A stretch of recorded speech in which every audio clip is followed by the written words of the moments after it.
Bonjour. Dans cette vidéo astrologique, on va aborder le sujet de la nouvelle lune du 6 juillet. C'est tout au début de la journée, c'est-à-dire de la nuit, un peu après minuit. Donc, déjà, ça peut se ressentir autour du 5 juillet, disons.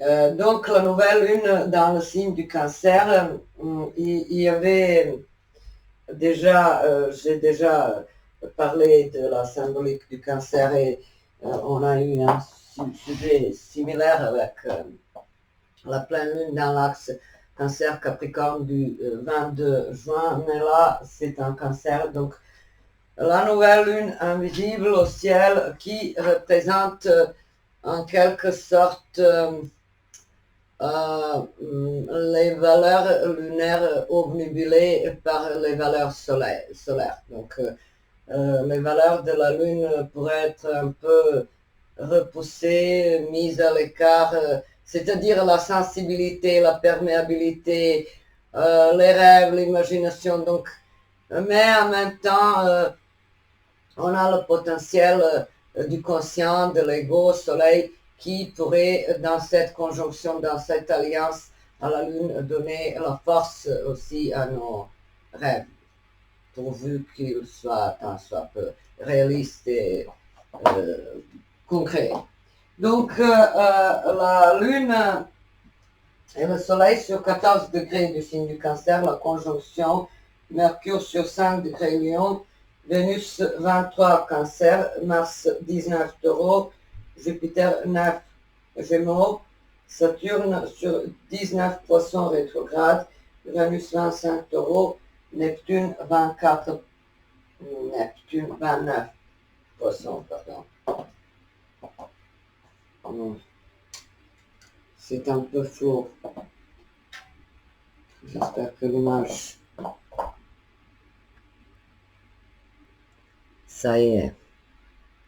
Donc, il fait très chaud cette fois, j'ai pas mis le climatiseur, mais ça explique pourquoi on a un peu de flou. Donc, la nouvelle lune se déroule dans un climat astrologique plutôt favorable. On a Mercure sextile Jupiter, Vénus trigone Saturne, Mars sextile Saturne, Mars en conjonction large à Uranus, Vénus sextile Uranus et Vénus trigone Neptune, un trigone un peu large mais bon, et Mercure opposition Pluton. Et l'ouvrage que j'ai choisi, c'est un film américain, La Chatte sur un toit brûlant, sorti en 1958 avec Elizabeth Taylor et Paul Newman, et le réalisateur c'est Mel Brooks. Et la problématique qui ressort avec le signe du cancer, c'est la famille et l'attachement émotionnel. Et notamment pendant les nouvelles lunes, on peut se sentir comme ça, un peu plus, disons, interrogatif et on souhaite avoir des réponses au sujet de notre âme, notre être émotionnel, nos vibrations profondes, notre connexion intuitive à quelque chose qui nous dépasse. Donc, le signe du cancer symbolise aussi non seulement la famille, les traditions, les origines, mais aussi le potentiel de créer, de rêver, d'imaginer et par conséquent de se détacher de tout ce qui est concret. Donc, le comportement lunatique ou erratique, voilà, étant donné que la Lune est domiciliée dans ce signe du cancer, donc ça peut donner cette idée d'un flou aussi. Donc pendant les nouvelles lunes en cancer, on peut se sentir vraiment hypersensible, colérique, irritable, insomniaque. Et pendant les pleines lunes, d'ailleurs, dans cet axe cancer Capricorne. Donc, dans le film, on a en fait 3 couples à travers lesquels on voit la dynamique familiale et dans ce huis clos très pesant, très douloureux pour les protagonistes, on voit les gens qui fuient l'idée de parentalité, les autres qui l'assument comme ils peuvent et les, disons, la famille de Cooper et de May représente en, en quelque sorte une idée caricaturale des grossiers, des abrutis, des goujats. Voilà. Donc la famille se réunit au sujet d'un héritage, étant donné que le père est atteint d'un cancer qui va mourir. Donc ils sont réunis plus ou moins pour essayer de soutirer le plus de sous possible. Mais il y aura des rebondissements dans l'affaire, il y aura la tension dans des conflits familiaux plus ou moins intériorisés qui remontent à la surface et nous offre le décryptage de la psychologie et de la subtilité de ces connexions qui nous forment, qui nous modèlent. Donc la famille est non seulement un endroit où l'on grandit, où on se sent plus ou moins en sécurité, mais aussi un décor où l'on s'emprunte euh,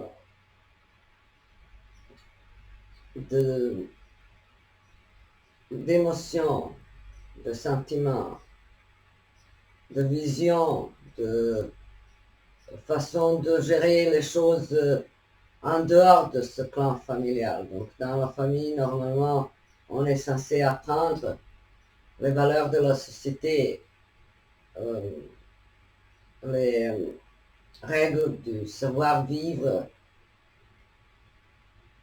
l'amour, comment le donner, comment le recevoir, comment le gérer.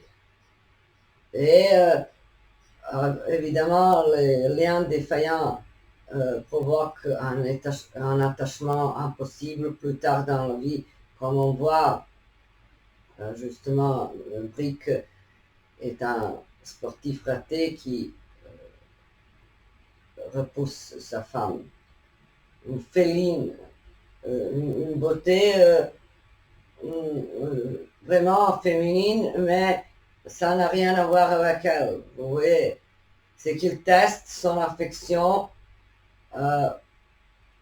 pour ne pas avoir eu suffisamment la sensation de sécurité, d'affection, d'amour paternel et maternel, évidemment. Parce qu'il y a une scène où il dit à son père, tu nous possèdes, mais tu ne nous aimes pas. Et donc on arrive à l'autre symbolique du cancer, possession et possessivité et contrôle qu'on peut exercer soit sur nos proches, soit sur notre partenaire, soit ailleurs dans la vie. Et cette peur de perdre le contrôle rend les gens angoissés. Et tout ça, c'est à cause de quelques problématiques familiales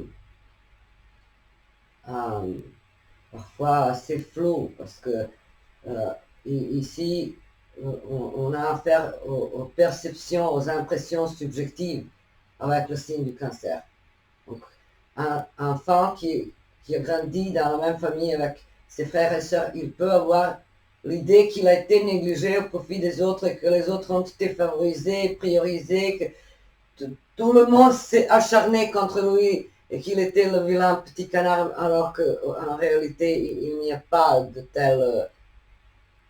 on ne peut pas vraiment reprocher aux parents de telles intentions ou un tel comportement, disons,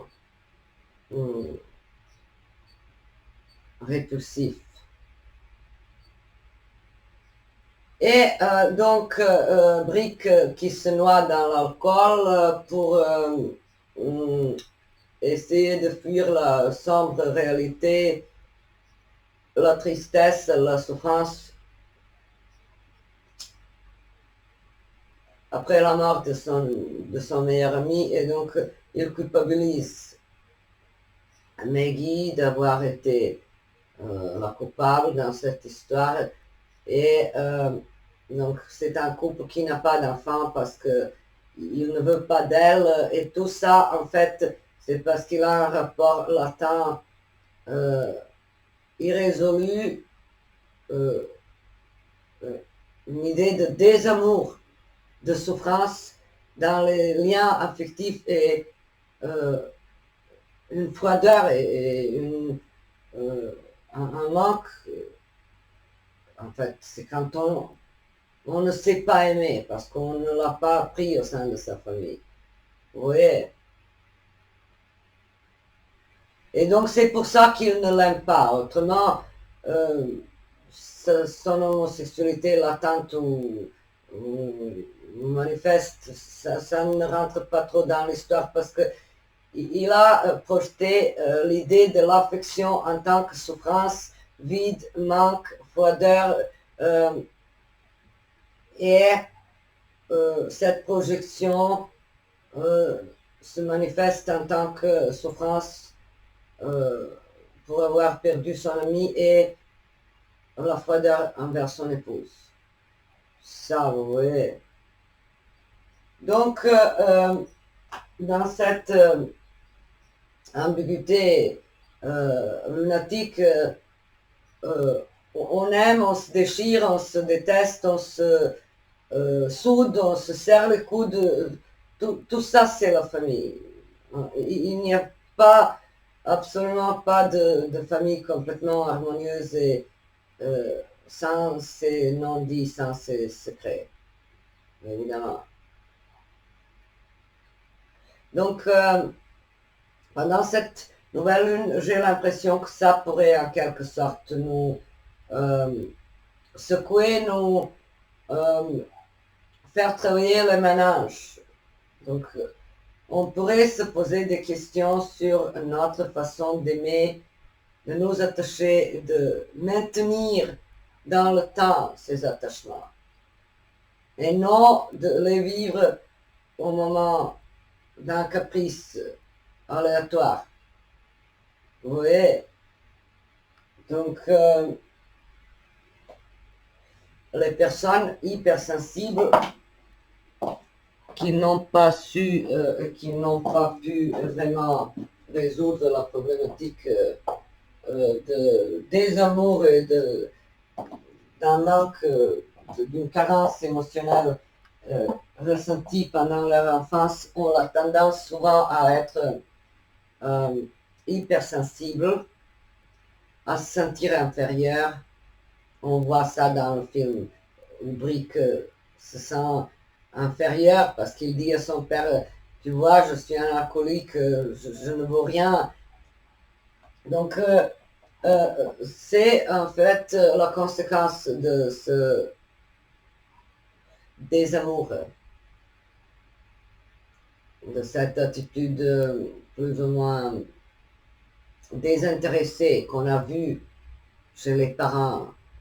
Donc, les variations sont nombreuses. Il peut s'agir de la maltraitance même, ou d'un harcèlement psychologique, ou tout simplement d'une absence. Donc, et quand on se construit en tant que personne, on n'a pas ces bases et on commence à déraper, on se sent coupable de tout, on tombe, j'ai une expression pour ça, des délires altruistes. Souvent, les gens qui ont souffert d'un manque d'amour parental veulent compenser tout ça en voulant sauver le monde. Et donc, ici, on a donc les personnages qui se sentent rejetés, abandonnés, trahis, mal aimés et qui répercutent ce schéma sur leur rapport en tant qu'adulte. Donc, c'est des problématiques qu'on doit résoudre de façon plus ou moins lucide pour ne pas les laisser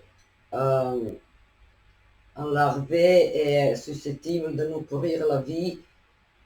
Il s'agit donc de conscientiser pourquoi on se sent toujours inférieur, pourquoi on est hypersensible, pourquoi on a la tendance à voir le monde en blanc et noir. Donc, soit tel ou tel m'aime, soit il me déteste, soit je l'aime, soit je le déteste. Il n'y a pas de mi-chemin entre les extrêmes. Ça aussi, c'est des conséquences fâcheuses de cet attachement émotionnel mal géré, mal appris, mal appliqué. Donc, ensuite, les personnes qui souffrent de cette carence émotionnelle pourraient avoir du mal à établir les distances dans les rapports humains, que ce soit au travail ou dans la famille biologique ou sociale. Soit ils veulent tout contrôler, soit ils s'absentent. Et donc, apparemment, le manque de confiance en soi-même, le manque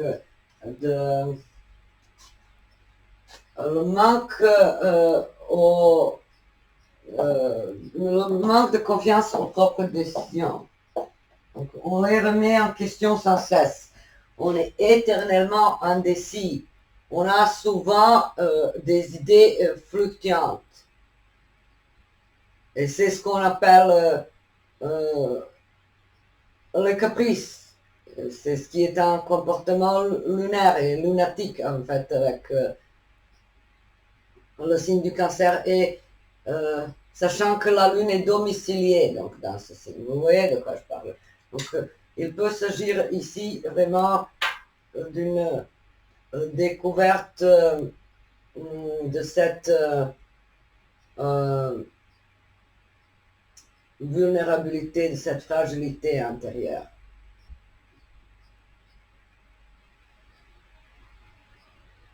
Et,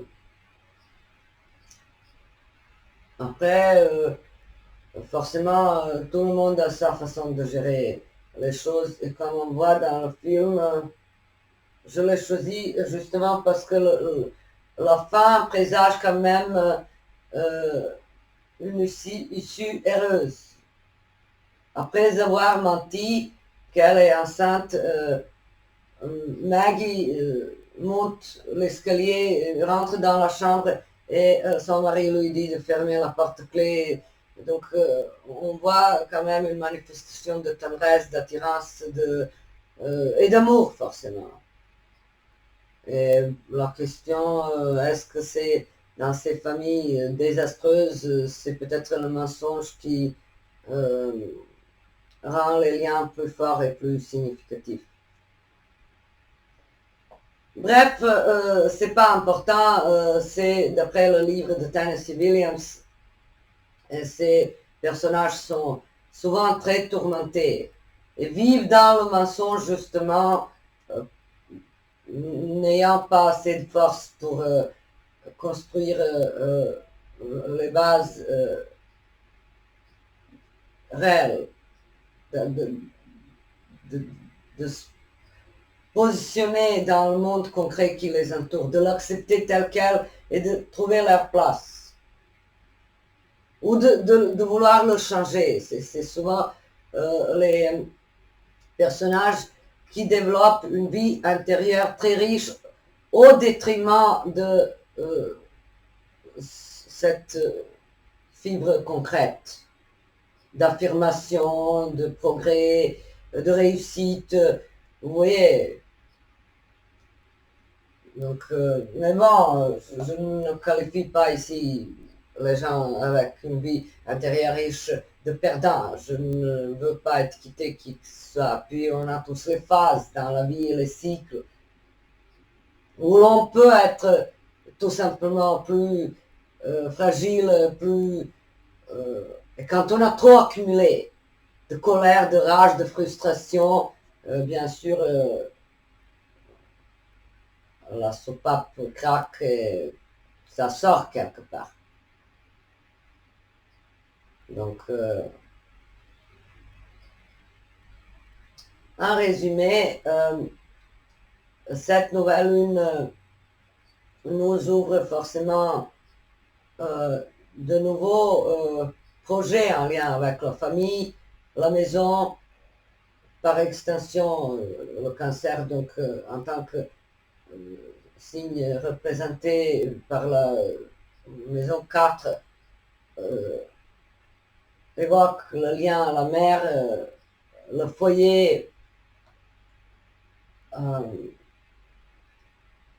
les liens génétiques plus ou moins, vous voyez, et la naissance aussi, et la conception et une nouvelle vie. Vous voyez, donc le signe du cancer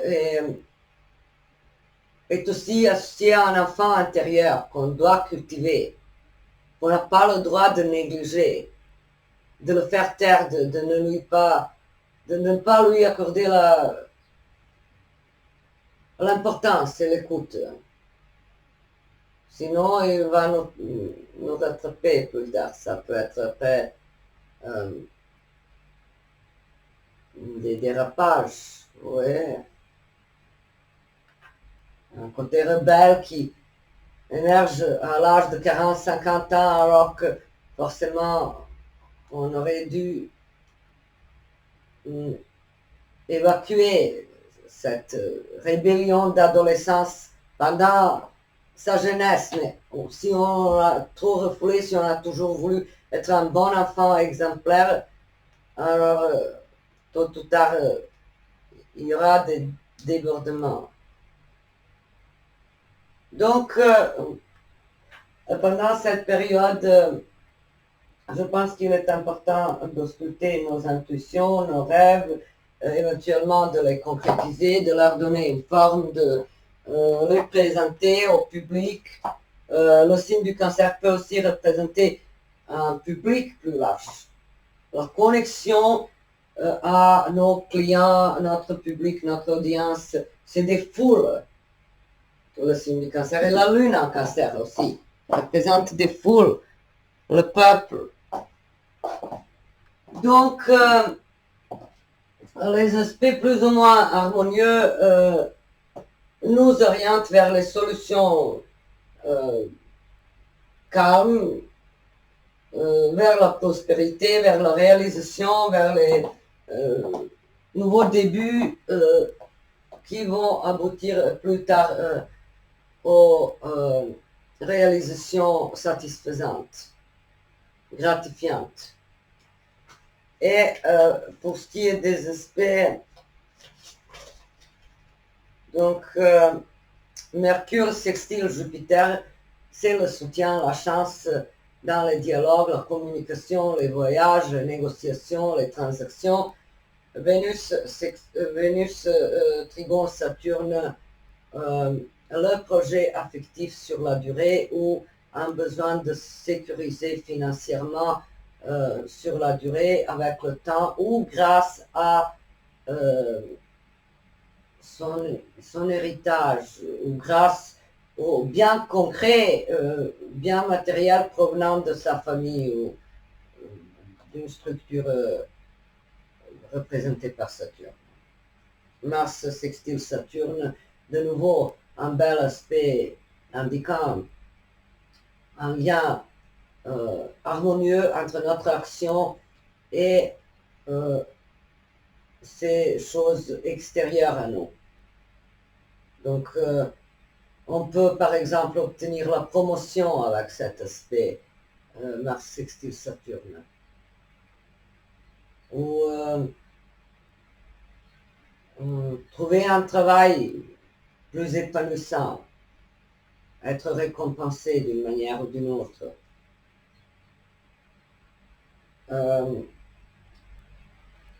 la conjonction Mars-Uranus est très large, l'orbe est large, mais là, on doit quand même faire attention à tout excès, vitesse, colère, impulsivité,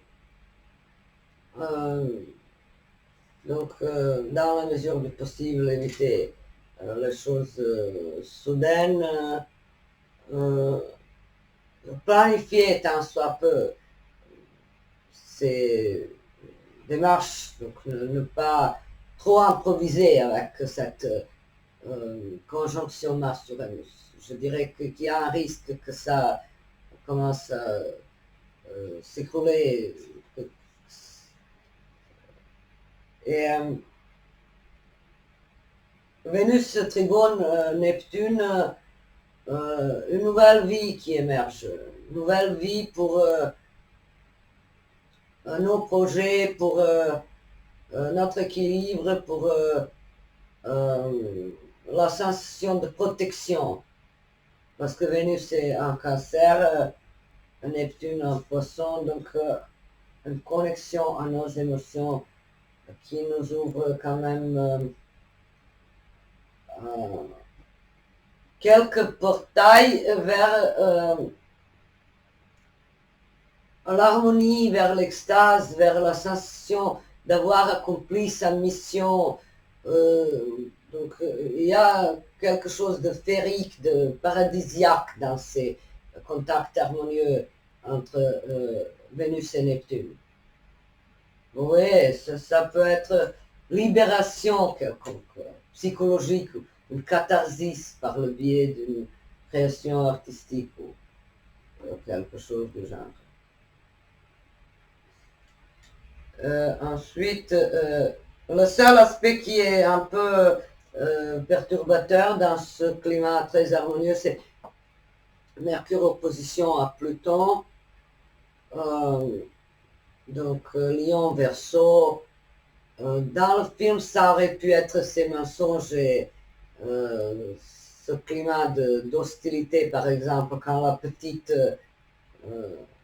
tâche les vêtements de Maggie avec les mains qui ont été trempées dans la glace. Donc, oui, ça peut être ça, une dose de méchanceté ou de malveillance ou manipulation dans les aspects Mercure-Pluton. Ou les aspects conflictuels entre Mercure et Pluton pourraient donner les mensonges salutaires, les mensonges nécessaires pour survivre, je dirais. Par exemple, quand on a un métier secret ou quand on a quelque autre obligation professionnelle ou un devoir ou une mission, on ne va pas se balader en racontant ces choses à n'importe qui. Vous voyez, ça peut être ça, une duplicité. Une armure qu'on construit justement pour ne pas être dévoilé, et ce fait de ne pas se dévoiler nous permet de survivre. Donc ce n'est pas a priori Mercure en opposition ou en carré à Pluton, ce n'est pas a priori la magie noire, les personnes maraboutées, les rituels. Non, ce n'est pas à chaque fois l'obsession, la pensée obsessionnelle, le vampirisme énergétique. Ça peut être aussi un masque qu'on met pour devenir invisible, impénétrable. Donc, je crois que j'ai expliqué, il me semble que j'ai tout dit. Je crois que cette nouvelle lune, en fait, comme la fin du film Le Présage, annonce quelque chose d'épanouissant au niveau de notre un de nos sentiments. Ça peut être la reconnexion avec sa famille, les nouveaux rapports basés sur le respect, l'égalité, l'écoute, l'empathie. Ça peut être aussi notre propre indulgence envers nous-mêmes. Rester à l'écoute de cet enfant intérieur et le valoriser. Lui laisser le temps et l'espace pour s'exprimer. Oui, donc ça peut te donner le choix des activités ludiques, créatives, peinture, musique, ou tout simplement rester indulgent envers soi-même, profiter des vacances sans culpabiliser comment ça va se faire au bureau si quelque chose sans notre présence sera raté ou bâclé. Donc non, on ne se pose pas de telles questions, on se détend, on se connecte à son âme, à ses vrais besoins affectifs, on répare quelque chose de problématique dans, dans cette idée de l'attachement aux autres et on se donne l'amour inconditionnel tel qu'une mère est censée donner à son enfant. Voilà, je vous ai tout dit et je vous souhaite une très belle et douce nouvelle lune dans le signe du Cancer et je vous dis à très bientôt.